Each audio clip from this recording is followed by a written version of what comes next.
LLB के exam के लिए मोस्ट इम्पॉर्टेंट क्वेश्चन की सीरीज में आज फिर से एक और नई वीडियो के साथ स्वागत है आप सभी का MJPRU डेली न्यूज़ में। आज हम बात करने वाले हैं एलएलबी के सेकंड सेमेस्टर के कॉन्स्टिट्यूशनल लॉ सेकंड की। कॉन्स्टिट्यूशनल लॉ फर्स्ट आपने पढ़ा होगा और अब आप सेकंड सेम में कॉन्स्टिट्यूशनल लॉ सेकंड आप पढ़ने वाले हैं। कॉन्स्टिट्यूशन का ही सेकंड पार्ट है, उसमें कुछ थोड़ी सी एडवांस चीज़ें यहाँ पर आपको मिलने वाली हैं। तो कुछ चीज़ें हम आपको बताएंगे, कुछ चीज़ें आपको प्रीवियस ईयर क्वेश्चन पेपर से करनी है। तो क्या करना है वो दोनों की ही डिटेल यहाँ पर मैं आप लोगों के साथ शेयर करने वाला हूँ। सबसे पहले बात कर लेते हैं आपके पहले जो क्वेश्चन की, जो सबसे ज़्यादा मोस्ट इम्पॉर्टेंट क्वेश्चन है वो आपका राज्य के नीति निर्देशक तत्व से जुड़ा प्रश्न है। इस क्वेश्चन में अक्सर कभी का कंपैरिजन पूछ लिया जाता है कि आप राज्य के नीति निर्देशक तत्व और मौलिक अधिकारों का कंपैरिजन कीजिए, या फिर डायरेक्ट ही राज्य के नीति निर्देशक तत्व आपसे पूछ लिए जाएंगे और ये पूछ लिया जाए कि ये कॉन्स्टिट्यूशन में कहाँ पर हैं, उनकी क्या इम्पोर्टेंस है। ठीक है। उसके बाद अगला जो आपका क्वेश्चन है वो है रूल ऑफ लॉ, यानी विधि का शासन। विधि के शासन से जुड़े सवाल अक्सर पूछे जा रहे हैं और बार बार पूछे जा रहे हैं, तो ये भी एक इम्पॉर्टेंट टॉपिक बन जा रहा है आपका। उसके बाद हम बात करते हैं आपकी फंडामेंटल राइट्स की, यानी कि मौलिक अधिकार। फंडामेंटल राइट्स में दो चीज़ें हैं जो बार बार पूछी जा रही हैं अक्सर, जैसे कि right to freedom of religion, यानी धार्मिक स्वतंत्रता का अधिकार। फिर freedom of speech and expression, यानी वाक एवं अभिव्यक्ति की स्वतंत्रता। उसके बाद राइट टू माइनॉरिटी, अल्पसंख्यकों का अधिकार। इसमें जो रिपीटिव हैं वो आपके धार्मिक स्वतंत्रता का अधिकार और वाक एवं अभिव्यक्ति की स्वतंत्रता, ये बार बार पूछे जा रहे हैं, तो आपको इनको कर लेना है। इनसे जुड़े जो भी क्वेश्चन आपको मिल रहे हैं वो आपको करके चलने हैं, ये आपके एग्ज़ाम में पूछे ही जाने वाले हैं। उसके बाद अगला जो क्वेश्चन है हमारा वो है आपका फंडामेंटल ड्यूटीज़ से। फंडामेंटल ड्यूटीज़ में यहाँ पर जो आप लोगों को करना है वो जैसे कि मैंने आपको बताया कि नीति निर्देशक तत्व और मूल अधिकारों का कभी कभी कंपैरिजन पूछ लेते हैं, तो वैसे ही मौलिक अधिकारों का और मौलिक कर्तव्य का भी कंपैरिजन पूछ लेते हैं। इनकी इम्पोर्टेंस क्या है ये भी पूछ ली जाती है। उसके साथ ही कभी कभी इसमें डिफरेंस करने को भी आ जाता है कि मौलिक अधिकार और मौलिक कर्तव्यों में क्या अंतर है। ऐसे करके 2-3 क्वेश्चन आप लोगों को एक साथ पूछ लेंगे। और कभी कभी एक और क्वेश्चन भी यहाँ पर पूछा जाता है कि निर्णित वादों की सहायता से इनको आप डिस्क्राइब कीजिए, मौलिक अधिकार और मौलिक कर्तव्यों का अंतर। ठीक है। उसके बाद अगला जो क्वेश्चन निकलेगा वो आपका संविधान संशोधन की प्रक्रिया, यानी आर्टिकल 368 से निकलने वाला है। ये जो एक क्वेश्चन है वो ये है कि मौलिक अधिकारों की संशोधन की संसद की प्रक्रिया क्या है और शक्ति का वर्णन कीजिए। ठीक है। मौलिक अधिकारों में संसद को संशोधन करने का क्या अधिकार है, कितना वो कर सकती है, उसके साथ ही शक्ति का वर्णन करना है संविधान संशोधन में संसद की। ठीक है। ये क्वेश्चन अक्सर पूछा जाता है, इसी तरीके से पूछा जाएगा, या फिर डायरेक्ट आपसे पूछ लिया जाएगा कि संविधान संशोधन की प्रक्रिया को समझाइए। ठीक है। अगला जो क्वेश्चन है वो ये है इक्वालिटी बिफोर लॉ और इक्वल प्रोटेक्शन ऑफ लॉ। ये दोनों एक साथ ही आएंगे, ये दोनों मतलब एक साथ जुड़े हुए टर्म हैं कि विधि के समक्ष समानता या विधियों का समान संरक्षण। इन दो को कभी कभार उसमें ही पूछ लिया जाता है। आपके जो शॉर्ट नोट वाला क्वेश्चन आता है 9 में आएगा या 10 में आएगा, 9th नंबर पे या 10th नंबर पे आएगा, तो उसमें पूछा जाता है कि आपको किन्हीं 2 पर टिप्पणी लिखनी है और 2 में से एक हर बार ये पूछा जाता है, इनमें से क्या विधि के समक्ष समानता या विधियों का समान संरक्षण, दोनों में से एक पूछा ही जाता है। या तो लॉन्ग क्वेश्चन में पूछा जाएगा या फिर शॉर्ट में पूछा जाएगा। उसके बाद अगला क्वेश्चन है आपका right to life and personal liberty with the help of recent case law.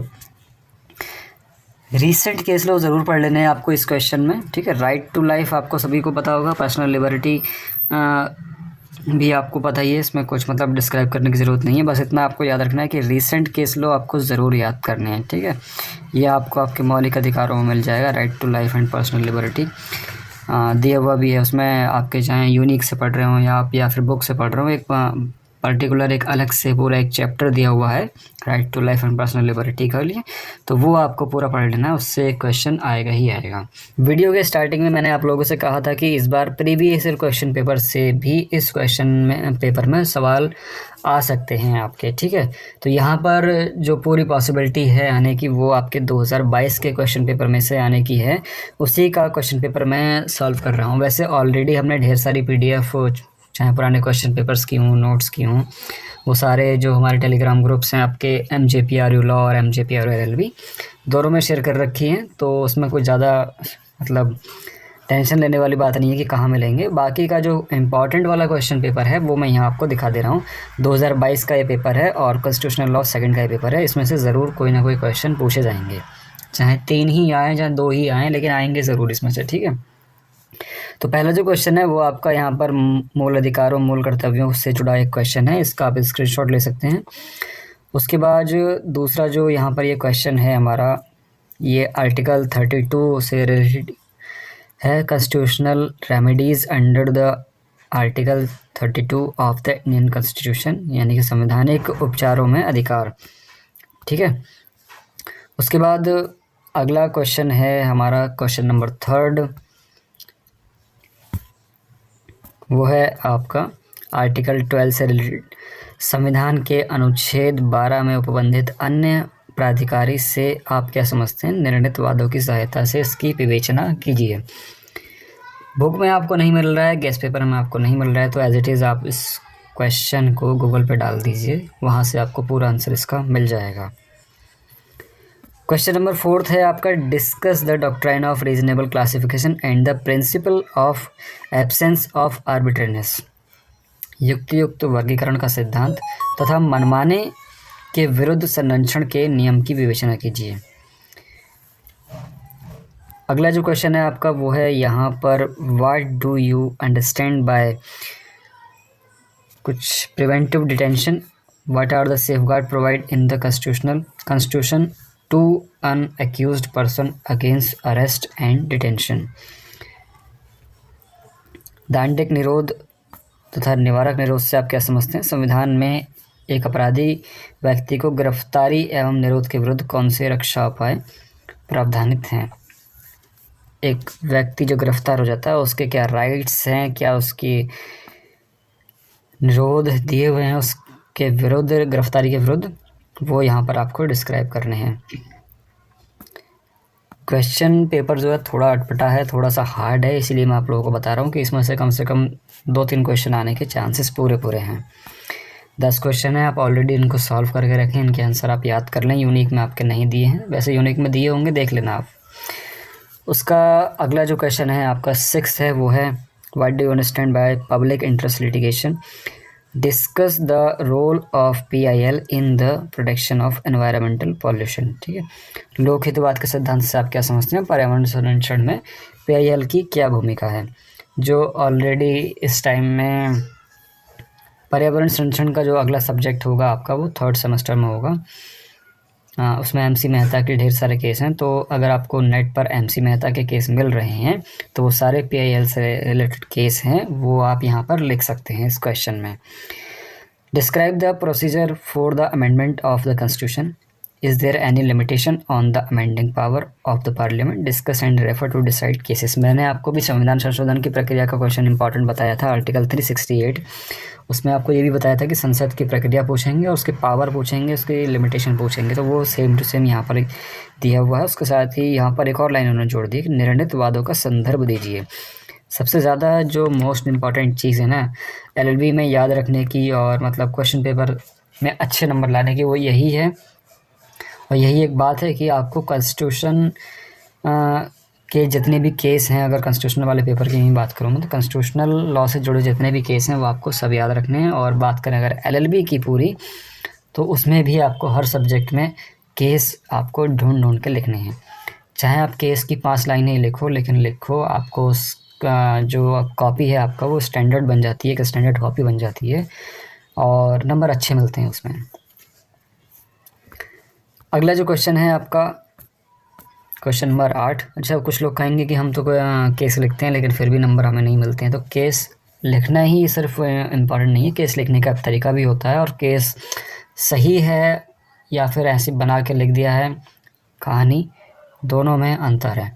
ठीक है, सही केस सभी टीचर्स जानते हैं, जो पढ़ा रहे हैं आप लोगों को उनको पता ही है कि कौन सी बुक में कौन सा केस दिया हुआ है और क्या कौन से सेक्शन में क्या केस आएगा। लेकिन अगर आप बना के लिख दे रहे हैं तो फिर आपके नंबर नहीं मिलते हैं। ठीक है, साइटेशन भी ठीक ठाक लिखनी होती है। केस साइटेशन मतलब जो ईयर होता है उसका जो AIR लिखी होती है, उसके बाद फिर जहाँ एक केस मान लो कि जैसे ये है, हम आपका मान लेते हैं गिरधारी लाल वर्सेस रघुवीर सिंह, AIR 1950 SC 249। तो AIR 1950 SC 249 ये होती है केस साइटेशन। अगर ये सही नहीं है तब भी आपके नंबर कट जाते हैं, क्योंकि ज़्यादातर टीचर्स को केस याद हैं और उन्होंने जो पढ़ाया है वही लिखना होता है। ज़्यादातर स्टूडेंट कोई अपने पास से बना के तो लिख नहीं सकता। ठीक है, जो बुक में दिया हुआ है वही लिखेगा अगर कोई सही स्टूडेंट लिख रहा है तो केस लिखने की यही एक टेक्निक है कि आपको सही लिखना है, कुछ भी गलत नहीं लिखना है, केस साइटेशन ठीक लिखनी है, सारे फैक्ट उसके अंदर ठीक हो, अच्छे नंबर आपको 101% केस से मिलेंगे। अगला जो क्वेश्चन है हमारा question number 8, can the supreme court of India refuse to enforce a fundamental right on the ground of let's discuss. क्या भारत का उच्चतम न्यायालय अति विलंब के आधार पर मूल अधिकार का प्रवर्तन करने से मना कर सकता है? व्याख्या कीजिए। कॉन्स्टिट्यूशनल लॉ सेकंड में एक चैप्टर दिया हुआ है हाई कोर्ट्स और सुप्रीम कोर्ट से रिलेटेड, एक आर्टिकल 124 और आर्टिकल 214 से रिलेटेड पूरा एक टॉपिक दिया हुआ है। पूरा क्वेश्चन भी पूछा जा रहा है, अक्सर 1-2 क्वेश्चन पूछे जा रहे हैं, तो इस क्वेश्चन को, इस टॉपिक को आप पूरा छोड़ सकते हैं, कोई ज़रूरत नहीं है। आप फंडामेंटल राइट वाला कर लीजिए, फंडामेंटल ड्यूटी कर लीजिए, DPSP कर लीजिए, और कॉन्स्टिट्यूशनल रेमेडी जो आर्टिकल 32 है वो पढ़ लीजिए। उसके साथ ही अगर आप थोड़ा सा ज़्यादा और करना चाह रहे हैं तो आर्टिकल 368 पढ़ लीजिए। पासिंग मार्क्स से ऊपर मार्क्स आपके इन्हीं 4-5 टॉपिक में आ जाएंगे, जो मैं यहाँ आपको पूरी वीडियो में डिस्कस कर चुका हूँ। तो उच्चतम न्यायालय या उच्च न्यायालय या सुप्रीम कोर्ट, हाई कोर्ट वाले क्वेश्चन अगर आप छोड़ भी दे रहे हैं तो कोई दिक्कत वाली बात नहीं है। उसके बाद अगला जो क्वेश्चन है आपका, what do you understand by procedure establish by law and the due process of law, refer to decide cases. हर क्वेश्चन में एक लिखा है कि रेफर टू डिसाइड केसेस, निर्णित वादों का संदर्भ दीजिए। तो ज़रूरी है, बहुत ज़्यादा ज़रूरी है, बहुत ज़्यादा सही लिखना भी ज़रूरी है। ठीक है, विधि द्वारा स्थापित प्रक्रिया एवं विधि की यथोचित प्रक्रिया से आप क्या समझते हैं? निर्णित वादों का संदर्भ दीजिए। अगला जो क्वेश्चन है, लास्ट क्वेश्चन है, स्क्रीनशॉट आपने ले ही होंगे जहाँ तक मुझे पता है, नहीं लिए तो वीडियो आप फिर से देख लेना, स्क्रीनशॉट ले लेना। इनमें से मेरी पूरी उम्मीद है कि कम से कम 2 से 3 क्वेश्चन आएंगे ही आएंगे। Describe the right jurisdiction of supreme court and high court under article 32 and 226।